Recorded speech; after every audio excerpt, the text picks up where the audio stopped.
Nani. Rooney! Oh, wonderful! What a goal! In the air, Srishan takes it! India win!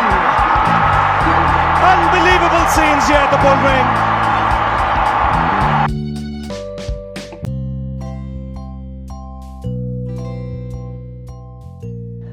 Hello, guys. Welcome to the next episode of the Shinpad podcast with me, Bala, and my good friend Vignesh. So, in this episode, we wanted to talk about United's wretched 21-22 season. Wretched is an understatement, isn't it? Yeah, I mean, to start off with, like a couple of years back, we are talking about like something is going to happen. Always, the new manager, something is this squad is building, the vibes are back, and everything is back. Yeah. And now we are sitting here, fighting among ourselves. Like the fan base is pretty toxic. We are fighting amongst ourselves. We are talking about it every day. The season is over, but still we are pondering about it. It tells the state of the club, the state of the mindset of the fans as well. So it's a very weird situation. No? You love something, you watch it every day. You have been supporting the club for so many years, and in return, this is what you get: the atrocious rumors that are coming in the way. And oh my God, yes. I don't know who writes all this script, Bala. It's unbelievable. It's like I don't know why Amazon Prime hasn't signed a deal with United for this. Like chuck about Arsenal or Tottenham match, but these guys should like sign a deal with United and start a season, right? I think that's a big banger that would happen if Prime decides to do that. Yeah. Yeah, definitely. And I guess it also depended on Oli, because once they asked him, he said a firm no to it. Like even in a press conference, he said that the dressing room is a sacred place, and we don't want to allow anyone to film inside. But I don't know what the new manager and the new management will think about it. So will be fun, especially if this season would have been the perfect recipe for a series actually. Yeah, like you let's just imagine this, we will have the supporting actors like Goldbridge or Samuel Lacoste. That's I think we can sit and write a script about it. I think like if anybody wants to know what is Manchester United all about, I would like suggest them to just install Twitter and see the numerous things that comes every day. So it's pretty. Exactly. I don't know, like you take a blender, put all the toxic fans into it, all the stupid news coming into it, the players, the lack of motivation. I don't know. It's a cesspit actually. It's kind of a mix of everything. There is a lot of good, but then the bad is so much that it always overshadows and completely suppresses all the good that's there. So yeah, I mean like it's good to have an opinion.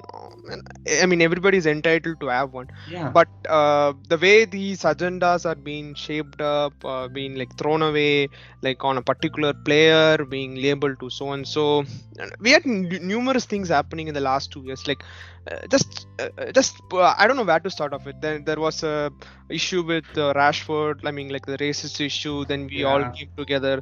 Then there was an issue with Harry Maguire. Then there was a talk about Paul Pogba. So it is like each individual player. This club is like, I don't know if I don't follow that other club so closely as United, but if you just look into it, every individual had something wrong, like, and most of them were tied up to the normal life. Like for example, you remember a year back, people were abusing Ole because he was just smiling. He's just a basic human nature. Yes. And there was a set of crowd which were like abusing Sancho, Rashford, or like Bukayo Saka as well. They're not taking his name because he's not a United player, but still, all that, something like all the issues have been mixed up with the normal things that are supposed to be normal, right? Exactly. So, it's like, but the social media fan base is like supremely toxic. I don't know. It feels like they thrive on that toxicity and negativity. They constantly want something negative so that they could push their agenda, push their player. And these player FCs, oh my god, that's like the most horrible thing to happen to United. Pogba FC, Martial FC, Van de Beek FC. I mean, like, come on, man. Now we have, Mr. Number Seven's whole idiotic fan base of millions and millions joining in as well. So yeah. Yeah, I mean, yeah. I have been delusional also, like being supporting one particular player, not looking as a whole, as a team. Just like I've been there, but like we learn through it, we become mature, we tend to be a good supporter. Like we are supposed to back the team, how much bad they play. But what's happening here is like pretty. I don't know. We're literally like. A relegation team, like somewhere when Ralph came in, we were like in a relegation form. I don't know, like how we this club pretty much sums up like players who are supposed to get slanders are not getting, so that sums up what our club is all about. But then it's Manchester United. Every fan base has these weirdos, but our fan base is easily the worst among all the fan bases. It's like quite toxic, but the match going fans are actually quite the opposite. At least they try to support every player as much as they can, unlike the online fan base. Even the match-going fan base kind of sort of started turning towards the team because the on-field performances were abysmal. I mean, it did add to all this miseries, as you were saying. And just suppose like I'm just telling my personal what's happening. Like if I go meet up some of my friends, they support different clubs, Liverpool, Chelsea, Arsenal, and all they talk about is how poor Maguire is, how poor Pogba is, how poor XYZ player is, how poor Fred is. Can you just imagine like how Fred was slandered just a couple of years back, like how he was being abused, and now see people are some group of people are realizing their mistakes, but like what I'm supposed to say, like this agenda has been like carried forward to other people's perception, and it has become so normal. So we instead of fighting with I don't advise to fight, but like instead of arguing with the other people, we are arguing amongst ourselves, and this is pretty much, I don't know, fucked up fan base. It is. There is no better way to put it actually, and it keeps happening. I mean, even I have my own set of agendas. I sometimes use my own personal account. I don't like abuse or anything, but I just push it up a little bit just to trigger some people and stuff like that. So that's okay, unless it's not going out of limits. Like people like it's like if somebody is talking about Maguire, the first thing they are calling is his appearance. They're calling him a slabhead or a fat guy or a bridge or something. So people are being like, I don't know, there is this factor of unconscious bias like we all are thought about in our corporate world, and it has slowly sunk in our lives, and we are being unconsciously biased towards something. And and to add to it, there are a certain set of ex-players adding adding more fuel to this. Like I'm a huge fan of we can take names because they are the ones who are causing all these miseries. See, I'm a huge fan of Rio Ferdinand, the player. I see that man in the streets right now. I don't know, like how he has. I don't know if he's blind to start off with, or is he being too much cautious in protecting his opinion. And I don't think so. They are they are still boomers. Rio Ferdinand, even Roy Keane for that matter. Roy Keane is actually really worse sometimes. I don't think he understands how much football is evolved. Football is evolved, and how much personal things are sometimes those are much more important than football itself. So in that case, Rio Ferdinand can bleed X number of times, but if I have something much more personal to tend to or something, I can't be blamed for it. I think people are still stuck up in that that world, that the definition of passion itself. It's very confusing nowadays. Okay, I thought a couple of years back, like I watched a YouTube video of Vidic or Roy Keane. I thought that's passion. I think that's the problem. I think these players are having. They were stuck in their own world, and it has evolved in many ways, not just in the game but in the personality as well. That's being questioned. That's the same example which I told you, like people were questioning when Ole was laughing when he was losing. So Smiling, yeah, exactly. so it's just connecting. I'm just like little bit angry towards Roy Keane, Rio Ferdinand, even Evra for that matter. I don't know who hired Evra, who's like Evra is a clown, to put it simply. I mean, on the field he was a brilliant player, but yeah, he has always been that easy. I mean, going guy off the field. So and it kind of shows when they when they talk about the players that they kind of like, they want to protect. When Evra talks about Pogba, he really protects him. Like you can see that it extends to further players. Rio Ferdinand is a very good friend of Mr. Number 7, so he protects. He goes out of his way to protect him, and this keeps happening for various players. And yeah, this is a problem. And Rio Ferdinand suggested that we should buy Max Aarons.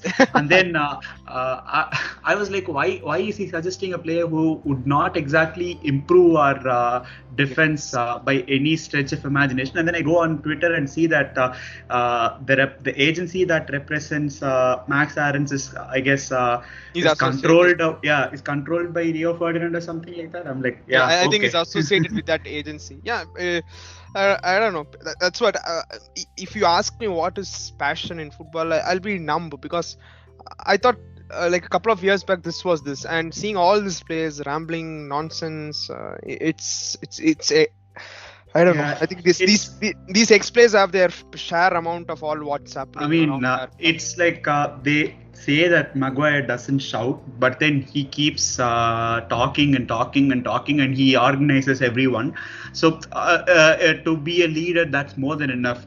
You don't want to be shouting and moaning all the time to be a leader. You have to just pick your moments to do that. And the problem is Bruno does that, but then he overdoes it every single time. He shouts at the referee every single time. So you get that feeling also when you watch him. Even the last match, when you watch Bruno playing, you somewhere feel that is he trying to do something more? Is he trying to do something less? No, that led to that goal. That's what I'm emphasizing on. Exactly. Yeah. So that's what coming back to Maguire.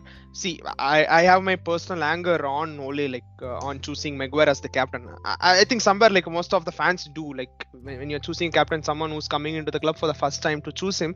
I did have my anger on that. Then I was like, okay, let's give him a chance and see him how he performs. Yes, he had a good season, right? Couple of seasons back, which we cannot deny. And this season, yes, he was pretty bad, but there were other set of players around him also were to take the blame. So and we were playing without any proper defensive structure throughout the whole season.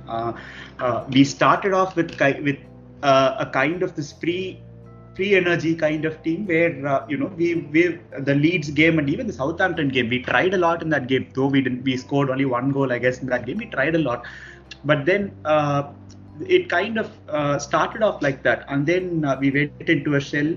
We tried something, nothing worked out, and then to accommodate new players, it became a bigger difficulty, and it just went on and on. And when Rangnick came in, he told that we were controlling games, but I mean it wasn't visible like that, right? Yeah, maybe for 4 or 5 games, I guess, but after that it was like quite there was no control, and it just went downhill. So it's like you put some players in a very faulty defensive structure and ask them to play in a way they can't play with whatever is there and how whoever is there.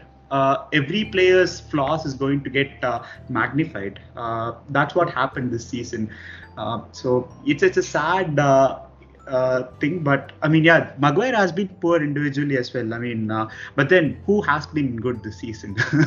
And that's what, like, that's my another anger as well. Like, people who are supposed to be under the scanner are not being questioned. Like, I have to start with the man number 1, David Oh my De Gea. God, yeah. So, no, I just was talking with my friend about Dean Anderson. Like, I was just telling him, like, just that small injury that I think Ole was giving me a run off for many games in the Premier League last season. Yes, and an injury came back, and again De Gea had to come in, and post that I think it's been Mr. Like I'm like one of the biggest fans of De Gea. Okay, Yeah, but we all have been. we all been, yes. Yeah. But just to like come into terms like how poor he has been, like how defensive his mindset has been. How I don't know why. I think the couple of games back he was shouting for miss giving up, like eating a six out of nowhere, where he's supposed to give a easy pass to Maguire. I don't know what has gone through his mind.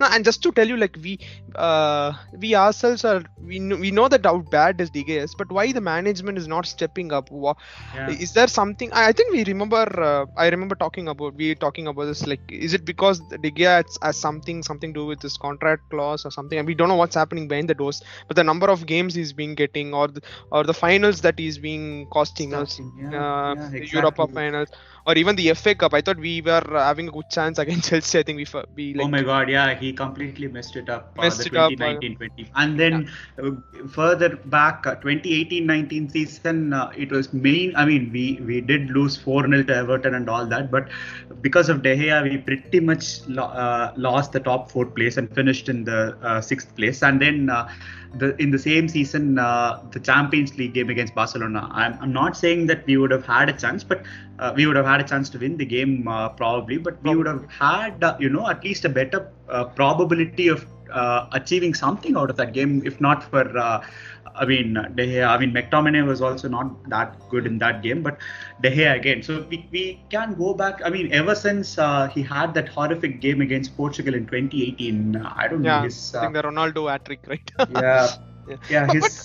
But it's very confusing. Like, it's like nobody has the balls to go and tell De Gea like how bad he is, or just drop him from the games. And he's been showing this consistency throughout the season, but I don't know. It's very confusing. Like, nobody has gone to him like stating these are the basic skills that you should be doing. Nothing has happened. It questions like the management itself. Like, don't they have the authority to go and tell him, or are they scared to bench him? I don't know what's happening.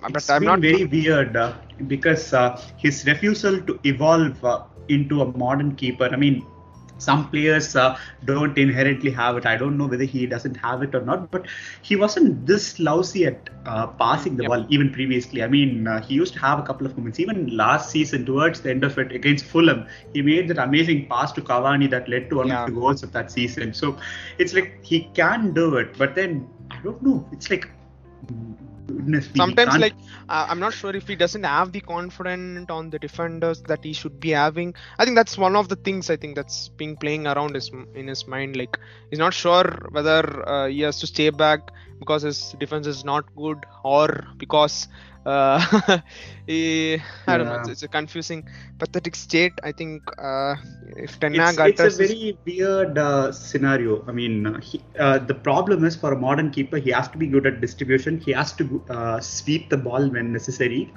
He has to claim crosses. He has to move up. He shouldn't like go back further and go deep, and he should organize the defense and set up offside traps along with the defenders and command everyone and communicate. That communication is the most important part, and De Gea pretty much does none of these. I mean, he shouts only when the defenders make a mistake. He doesn't set the offside trap properly, nor does he communicate with the defenders properly. It's usually Maguire who has to organize the entire defensive line, or when Varane plays, Varane does that as well sometimes. So it's chaotic, and he is very hesitant in passing the ball, and even under the slightest of pressures, he just gets erratic completely. He crumbles, and it's crazy because his shot stopping has been good, but then his near post mishaps, even the last season Europa League final against Villarreal, it was a very simple goal that he conceded. He could have saved it easily, and again the penalty shootout. Oh my God. I think I'm no one to judge, because like I can't understand the situation or the pressure that the team undergoes, but that was a poorly taken penalty from De Gea. Poorly taken penalty, and I don't know, he could have if he had heeded to the instructions, maybe he could have saved a couple of penalties as well. It was like, and you know what? Today is actually the first Yeah, anniversary of that game. So it's like it's like two extremes. We had this amazing Champions League moment 23 years ago, and last year we had that. So it was I mean I thought that would be the end of De Gea as a first team player, that Europa League final, but again as luck would have it, Dean Henderson had COVID at the start of the season. He had a minor injury as well towards the end of last season, so it was like it was long COVID as well, so he was out for a long period of time. Like he was not match fit for a lengthy period, and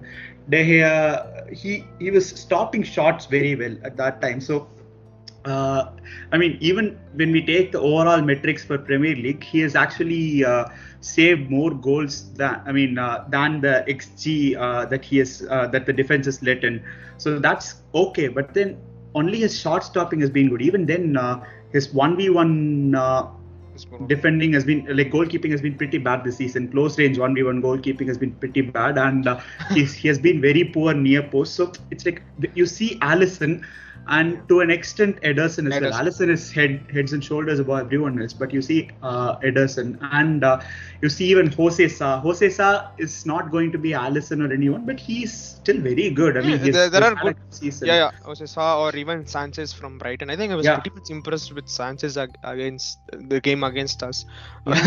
Amazing. Amazing. I remember the Twitter post from Brighton's page as well. They said like Spain's number one goalkeeper as soon as the match finished. It all boils down to this question, which is troubling us, which is troubling me personally. Like, why isn't the management like pinpointing all this basic errors that we are doing, like the goalkeeping, the near post? I'm not like individually telling the skill that I'm just the departments, like the goalkeeping, the defense, or even the finishing, or the most dreaded thing that has happened to Manchester United is goals from corners. Okay, like we had we scored after a million chances. I'm not sure. But I guess the one positive out of that is we have improved our defensive set piece record this season. We are the fourth best side when it comes to conceding through set pieces. That has improved, but offensively we have been one of the worst teams, easily one of the top 3 worst teams or something like that. I don't know, but we've been pretty bad offensively. That's what. Exactly. The point again. I'm reiterating that if the management is not, I think they would be addressing all this stuff, and if it's not being executed on the field. So the next question is: are the players are not doing their part? Are they not fit to do all these basic skills, or the team is not gelling well? So it's like a very weird thing. And most of the corner kicks that we have, it's either Bruno Fernandes or Alex Telles played most of the games in the second half of the season. So one of those two generally takes the corner kick, and I mean, I'm pretty sure that 9 out of those 10 corner kicks would not even cross the first man. So it's like even when we position ourselves better, our players are in good positions, we don't actually get the ball to those players in the first place. So it's a concoction of a lot of bad things that has happened this season, one after the other, and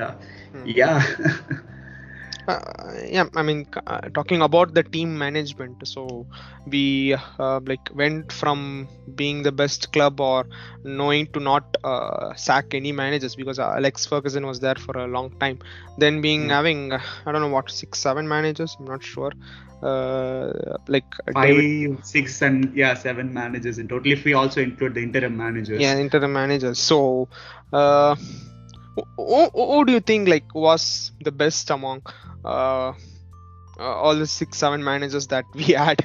all of one common thing that I could see is that there wasn't a proper planning post Alex Ferguson. Exactly. I think Alex I don't know if we would get slandered saying this. I think Alex Ferguson also had his part because being a manager for these many decades, 27 years, yes, almost close to 3 decades. So I mean, to put some planning into perspective, I don't know. It shows that the poor way we have handled the managers from. Yeah, I think definitely. David Moyes was a starting point. I think I completely stopped watching. I think for almost one and a half season, I didn't even watch Manchester United play when Giggs took over. Then Louis Van Gaal season also didn't interest me. Then Those Mourinho were came in. some I think we won painful three. days under Louis Van Gaal. Yeah, it was like cat on the wall situation. So like, okay, we are doing good or we are not doing good, and all the player confrontation that we were seeing during Mourinho's time, like Paul Towards the Pogba's end, mm, Paul Pogba or Paul Pogba versus Mourinho, or the Martial. Martial, or the way he was thinking about Luke Shaw. So all these things was like pretty weird. Mourinho, I think it's that time when I can say pretty much Mourinho's tenure was when we tried like to understand the mentality of all the players, how the dressing room was setting up, and after that when Ole came in, and I think we had a good start, and the next season was like when we finished second, that was unbelievable. But yeah, if we had won that Europa, I think Ole would be still around. We'll be giving him chances, but Yeah, I think exactly. the certain set of fans or the media, or I don't know, we were looking for in instant gratification. I think I also have to put myself into that group because we haven't won anything major. I'm talking about the Premier League for a long time. I think that Yeah. instant gratification or the instant glory that we wanted, no, all this like gelled up among all the fans, the media, and it created the pressure on whomever is going to be associated with Manchester, now, be a player or a manager or even I don't know, even someone who's going to look after a player's health or something, the doctors. I think it's all linked to that. So all this pressure has been mounted to this all instant gratification that's been accumulating. I don't know, since what, 2012 or 13. 2013. Oh my God. So when we record the season review for next year, we'll be saying that we haven't won a league title in 10 seasons. Amazing. And yeah, it's the lack of planning and the lack of both contingency planning and exigency planning. So what happens when the situation becomes really worse, tenuous. Big clubs usually have these flexible plans, but we've been so poor. This Ed Woodward era has been marred with one bad decision after the other, and it's like he felt like a kid in a candy store initially. He was like he just tried everything and nothing worked out. I mean, you appoint David Moyes, okay, he's fine, and then it didn't work out. You appoint Louis Van Gaal. You get him a set of players that were not his first choice targets, but then the second season it becomes it starts getting better, but then it goes worse. When he was actually trying to build something, you sack him and bring Jose Mourinho. Jose Mourinho was like the exact opposite to Louis Van Gaal in terms of managerial philosophy. And again, he got backed in the first window, he got backed in the second season, but then he didn't get backed in the third season. And this keeps happening. This happened to Oli as well. He was backed very well in the first window, but in the second season, they should have somehow brought in Sancho. Instead, we spent a lot of money on youngsters who might never play for the club, like Amad Diallo, Facundo Pellistri. They are very good youngsters. But then what we needed in that season was a bit more of an experience in bit more of an experience and depth in both attack and midfield. So we didn't get that, and then after one season we get a Sancho. So the integration of a player into that system gets delayed, and then we stumble into an unnecessary transfer again. So it all kind of mounts up, like the improper planning throughout. When the other clubs, take Liverpool for example, City for example, and even in this winter window when we could have gone for someone like Julian Alvarez, who City have bought, or Luis Diaz, when we were already short of attackers and Martial was getting loaned out. So we could have actually gone for someone. They were afraid that this player might not have suited the new manager. I agree with that to an extent, but again, the top clubs. I mean, Liverpool went and splashed 60 million on Luis Diaz, got him in, and now they are in the Champions League final, and they didn't lose a single league game in 2022. So, City have already bought like Alvarez and Erling Haaland. So, they have these proper plans, and I don't know whether we'll ever reach those places, but this new management, the change in the management structure, I hope. I think we say that players need to have an adaptability to the system, but if the system keeps on changing for no reasons, you even add Ralph coming in with his own philosophy, with his own thinking. Many of us went through YouTube and we were like, oh guys, this guy is going to be brilliant, and you see what's happening on the field. We talk about players are not being adaptable. Yeah, that is is always there, but you keep changing the system, you keep changing the management, the staff. So what happens is the players think that they are the ones who are going to stay. So naturally there is a rot that sets in. I mean, we have had players from the Louis van Gaal era, and David De Gea has been here from the SAF era. So it's like some players automatically it kind of there is this mentality that kind of creeps in that we are going to outlast this manager anyway. So after a while they are like, why do we need to even push? Why do we need to even mend our ways to try? And with Rangnick, I guess this problem became more prominent. They were like, this guy is going to stay for just 5-6 months, so why do we have to push for this guy and change our ways? We can just do whatever we want to do. That kind of became a very big point, I guess. Yeah, I think most of us, meaning the club itself, like, seemed like it went into a shell when Ralph came in. I think there was no effort in the style which we were playing, or the effort to even look good on a game, in any game. So the effort was lacking too. It was too pathetic. Effort was lacking from everyone. I mean, no bones about it, Ralph Rangnick's appointment as a coach has been a failure. He hasn't done anything to warrant any praise towards him, at least on the field. But then the players don't try as well.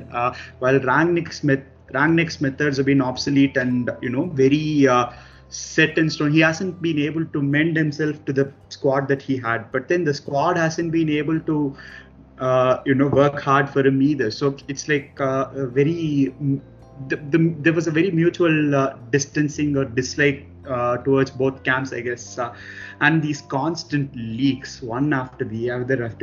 I mean, that's pathetic. Like, nobody knows what's happening inside unless some player comes storming out and saying this is what is happening. Or, as I said, like, if somebody is going to shoot an prime release of Manchester United, I think that's the only way we will know what's the truth. And the constant leaks, I don't know how it gets out, the way people are creating a thread about it, the things that we are reading about it, like starting from Maguire as the captain has created a rift among the team members, or the constant I don't know, the frustration that people are having. I think the Pogba issue has been an issue since Mourinho's tenure as well. And the constant Martial issue, even Rashford for that matter. So all the stories that are coming in, I mean, at a certain point, I think some of them were coming out dismissing all these accusations, like Rashford came out. Rashford did it. Yeah, even I think some time back, even Maguire addressed that matter. And it's good to address this matter. And talking about addressing the matter, the way Ralph has been speaking to the media, so it's I mean, okay, it looks like he's an honest man. He doesn't take back a step to talk about things that you are putting forward to him.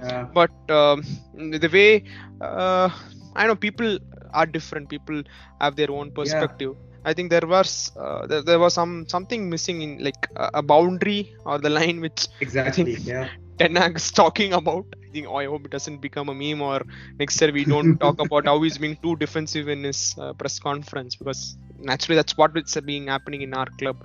I think it was happening with Louis Van Gaal's personality towards media, Mourinho's personality towards media, Ole's personality. I think it was like opposite polar to all these managers that we are talking about. And yeah, I don't know. It's been crazy, and I guess that also must have a knock-on effect on the players. I mean, the constant, blame shifting towards the players. Yeah, again, I understand that the players were not up to the mark, but there is a line. Rangnick, I don't know. He was like, after a point, I guess he realized, okay. I'm not.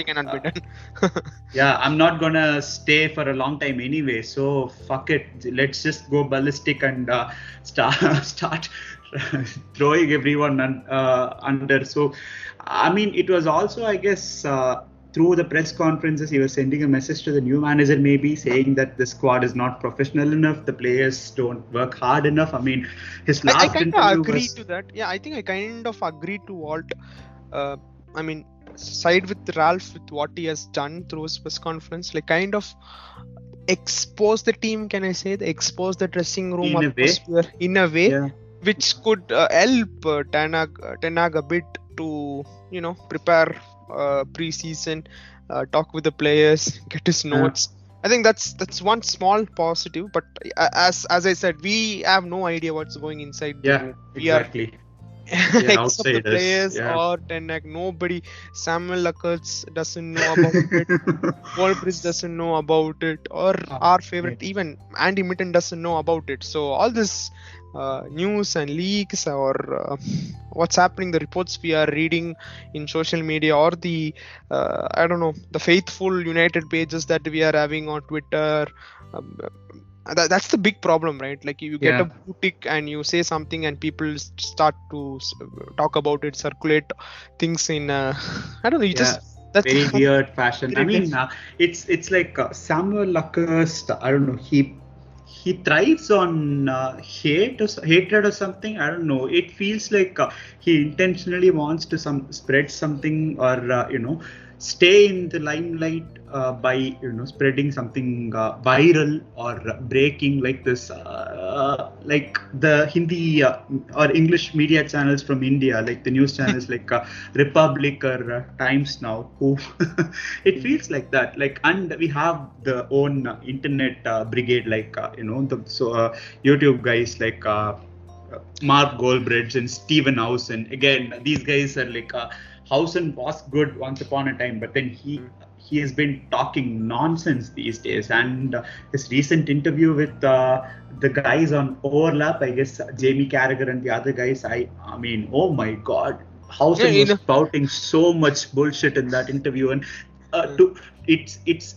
it's hurting to say this, but Jamie Carragher is, I guess, the best pundit, most sensible pundit among all the clowns that are there. Yeah, even though like last few weeks he's been talking something unusual, but yeah, you are spot on. Like it gives you a feeling that what an outsider thinks about this club. He was quick enough to tell Ronaldo was not a good signing for this club. It was, I mean, like you ask anyone outsider, or you just listen to anyone like an ex-player outside this club, and you get a sense what they are feeling about, what they are talking about. They are not they are sure that their team is going to do well against United, right? So that's the problem. And I mean, for a team that scored 121 goals last season, we didn't exactly need a goal hogger or even a half space hogger like Ronaldo. We wanted reinforcements elsewhere, but we got some. Yeah, I'm going to just stick to the same point. Like, sorry for interrupting. The Ronaldo situation, or the illogical statement that's been going around the social media. People are asking where we would have been without Ronaldo this season. I don't know Maybe what a kind top of a statement four is that. finish. I mean, and not that way. I mean, like if Ronaldo Yeah, is yeah, not there, like somebody is yeah, going to play in place of him. It's going to be 11 players, right? He's going to yeah. sometimes going to try scoring it or score it. Just let's take last season. I think Martial, Rashford, and Greenwood. They had a big GA score, Yeah, and that was the season before last season. Yeah, yeah, last so season Martial kind of dipped badly, the and Cavani came into the picture. So Yes, exactly. Yeah, I'm talking the season before. So you see that like, we were showing some signs. It's not that uh, we are doing performing badly after Ronaldo arrived. So that notion of where we would have been without Ronaldo is absolutely yeah, stupid and illogical. It's the same thing what Samuel Lackers put on Twitter today, talking about how the COVID Premier League season is null and for United. Yeah. So yeah. if that case, it should have been null and void for everyone who won Everyone. everything in So that's that the same thing period. that's the same I mean reasoning that I'm trying to give with the statement that people are talking about where we would have been without Ronaldo. I think the guy who has been propagating this on this topic, who stands at the top of the list, is Tim Sherwood, and who's the Yes, guy I and hate him. yeah, I just go mute. I prefer watching the Tamil version of IPL commentary than watching Tim Sherwood whenever he speaks Yeah. on air. And speaking of Ronaldo, I would just want to add this because with all the allegations of rape and everything, I mean, my moral leanings would have never allowed me to sign a player like that if I was owning a club of Man United stature. I mean, I can't I know what what the entire thing is. I've read a lot of stuff, but I don't want to comment more on it because it will create a lot of unnecessary problems. But it still shows, sometimes he's been a big name and all that, and even some people, socially conscious people, protested very politely. In his first game and everything, and and then right in the middle of the season we had another issue with Greenwood. So this is also there, and people are still, some people were I don't know, sympathetic of Greenwood. I was like, oh my god, you have damning evidence. Why are you even trying to support that guy? I mean, if and a friend of mine asked a very interesting question. I'm sorry for venturing out of topic, but I just want to take a couple of minutes because how can they be forgiven, or can they be forgiven ever? So to be forgiven, they have to own up to their mistake in the first place, right? If they have done anything, they have to own up to it, and they have to clear the air. If they haven't done anything, they have to clear the air. Maybe they could have some legal repercussions, but even within the legal side of things, they can actually talk as much as they can, and they can clear it up. I mean, so now we know that Ronaldo cannot travel to the United States because the case will be officially reopened, and he has to attend a trial or something. So it's like there are a lot of gray areas, and why do you even sign players like that? It's like, he's a commercial giant and everything, so everything goes under the bridge.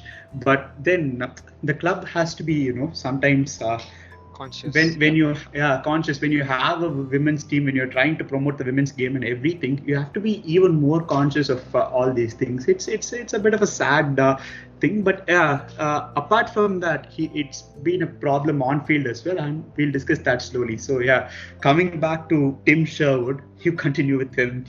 Yeah, Tim Sherwood, and there was another clown from ESPN. Who was that? Steve Dawson? I'm not sure. I don't remember. Craig Burley, I guess. Yeah, I think I think these people work. They are.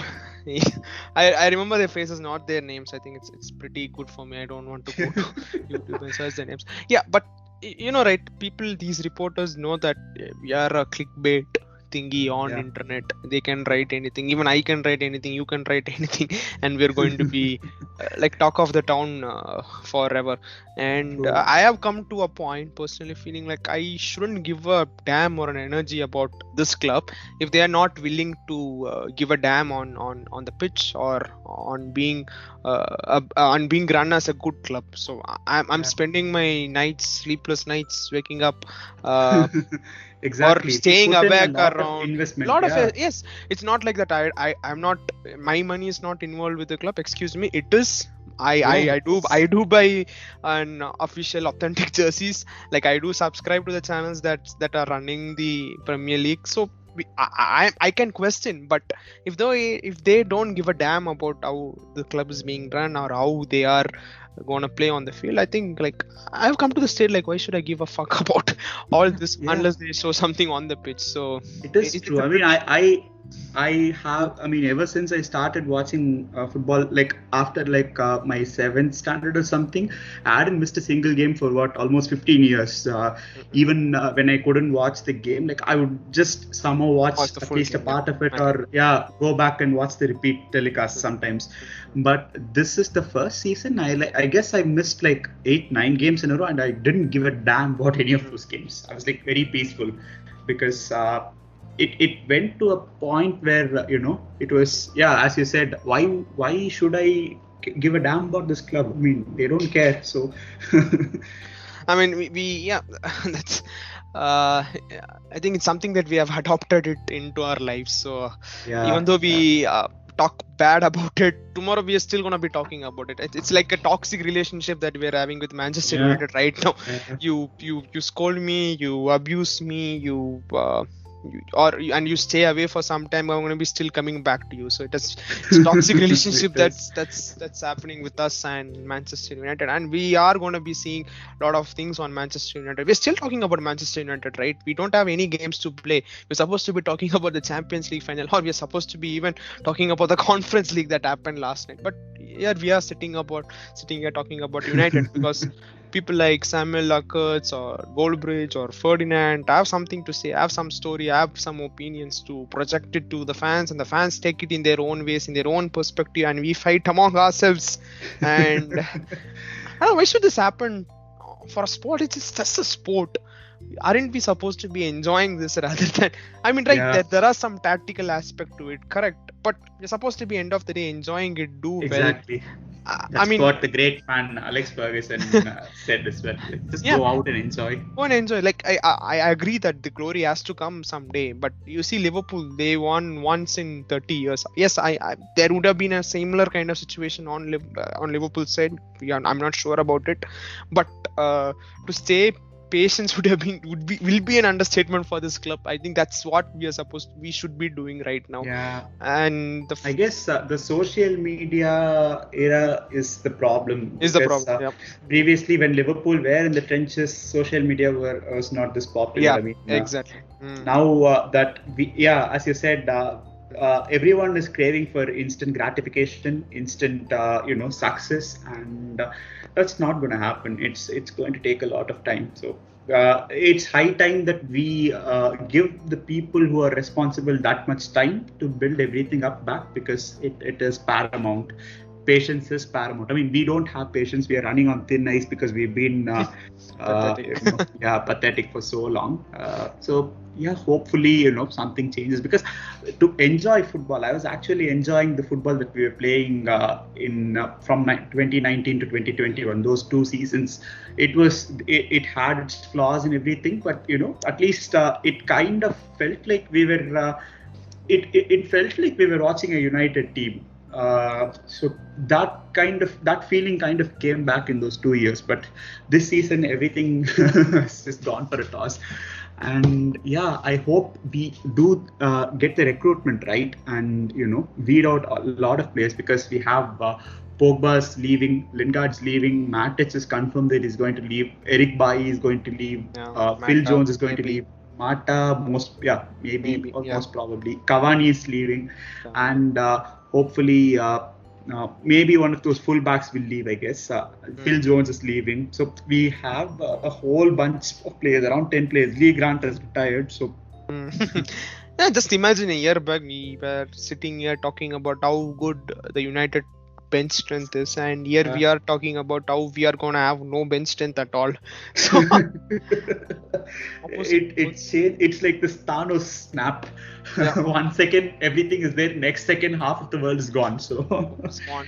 And I've been reading news that the next season is sold out as well, and I just want to give a shout out to all the away fans as well. I think they've been pretty they're the To best have- in the country. Yeah. Yeah, to have like I was just enjoying that period under Ole. Like we were some 25, 26. Almost 30 games, 29 games unbeaten on the road, I guess. Something like that. Crazy number, yeah. And to do that, and the fans that were supporting, I think it's a We- big deal. It's a big We deal. didn't have a lot of fans in games, but I guess we had fans in like at the start of Start that of- run, and then towards the end of that run we had some fans. But yeah, in the middle we didn't have fans, but still it was nice. Fans were sometimes fans would wait outside the stadiums, away stadiums, and all that. I was staying in the UK and I would hear some of these nice stories as well. Fans, trying to even when they couldn't go to the matches, they would just take the train and go somewhere to that place. And it's like that's what the club is. The fans, they dedicate everything. Like they invest a lot, not only money but energy and emotion into the club. But we don't get a good return on our investment, sadly. yeah, that's the it all boils down being like glorified or wanting for glory. I think that's And the players and everything. So we'll go from the goalkeeper then. What we can do now is maybe start with every position and just evaluate everything and the players and that's a good idea. Maybe we'll as I said in the beginning, we'll have I don't know if we didn't say that, right? Okay, maybe this would be a 2-part podcast episode. So this would mark the end of the first part of our episode. So stay tuned. Thanks for listening for Shinpad podcast. This is Vignesh and my friend Bala signing off. Thank you. Bye, guys.